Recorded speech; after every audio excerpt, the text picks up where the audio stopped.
These 14 American cities have a target of banning meat, dairy, and private vehicles by 2030. Now, the mainstream media, the ones that are reporting on it, are trying to cape and try to be like, well, this is, they say this is just a reference. They really don't mean they're going to be pushing this. So my question is, what is the point of even doing this if they want, if this is just a so-called reference or whatever they try to say this whole deal is. It's just, again, leftist control. They're trying to basically destroy the remainder of the middle class and make them poor.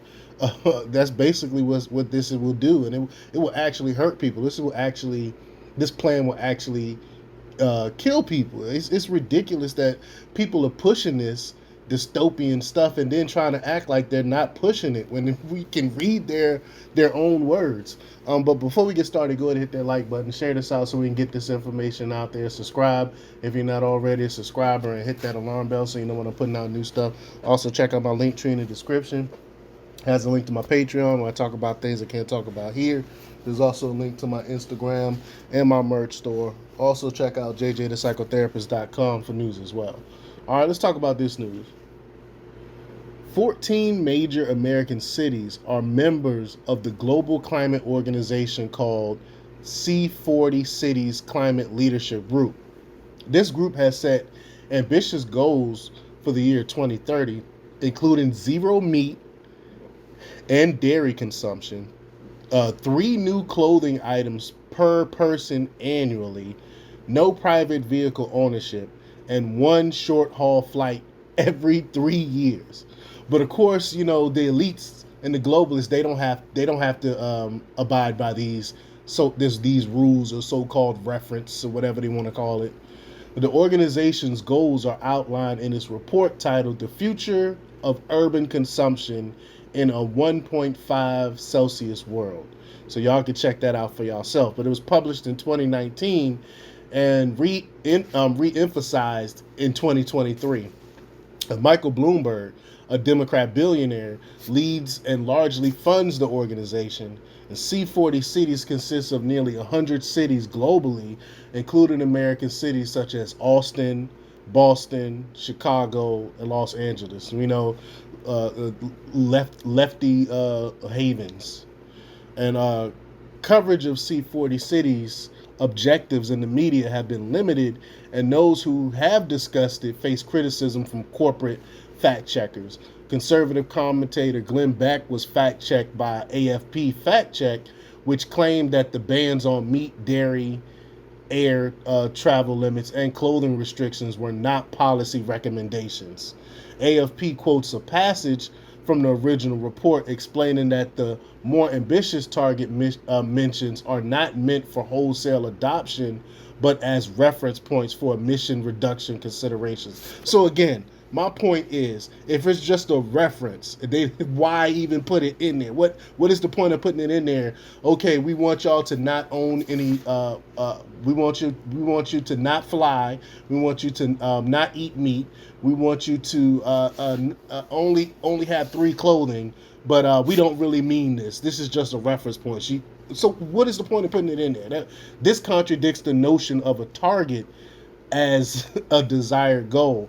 The report notes that the elimination of meat, dairy, and private vehicles by 2030 is based on a vision of resource efficient production and consumer choice changes.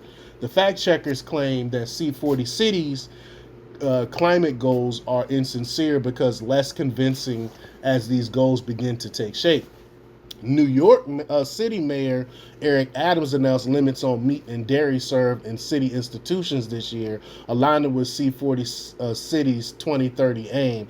I mean, this is just crazy that they're doing this. In the UK, banned new gas-powered vehicle sales after 2030, and France prohibited short-haul flights to reduce carbon emissions. So they are pushing this. Cities and countries are pushing this. But in 2020, the World Economic Forum introduced the Great Reset, which y'all know I've done tons of videos on, aiming to reset society after the COVID-19 pandemic to address so-called climate change. However, critics argue it's more about social control than climate, and that's what I've been arguing for years now. But the WEF statement that you'll own nothing and you'll be happy by 2030 reflects this. Um, Hedge funds and billionaires are acquiring homes and farmland globally, while unrealistic zero emission policies are harming Westerners and eroding the middle class. These steps backward, these steps backward, also harm the environment as wealthier nations have cleaner environments and use fewer natural resources. Climate activists propose climate lockdowns similar to COVID lockdowns, including home confinement, travel restrictions, universal basic income, and maximum income levels. More extreme proposals involve genetically modifying humans to be allergic to meat and shrinking human size to reduce resource consumption. They're really proposing this. And despite data showing a decrease in deaths related to extreme weather events as CO2 emissions rise, climate policies are pushing against fossil fuels. Environmentally friendly nuclear energy, safer and more reliable than wind and solar, is opposed by climate activists, undermining their intentions. So why wouldn't you want nuclear when it can be safer than anything else we have right now and is more efficient? And because it's not about the environment, it's about control, it's about social control.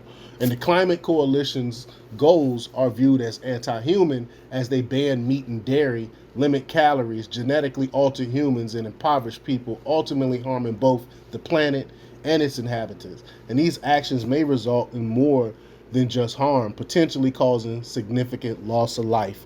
But let me know what you think. Leave your comments down below. Like, share, and subscribe, and check out jjthepsychotherapist.com for the latest in news. Until next time, peace.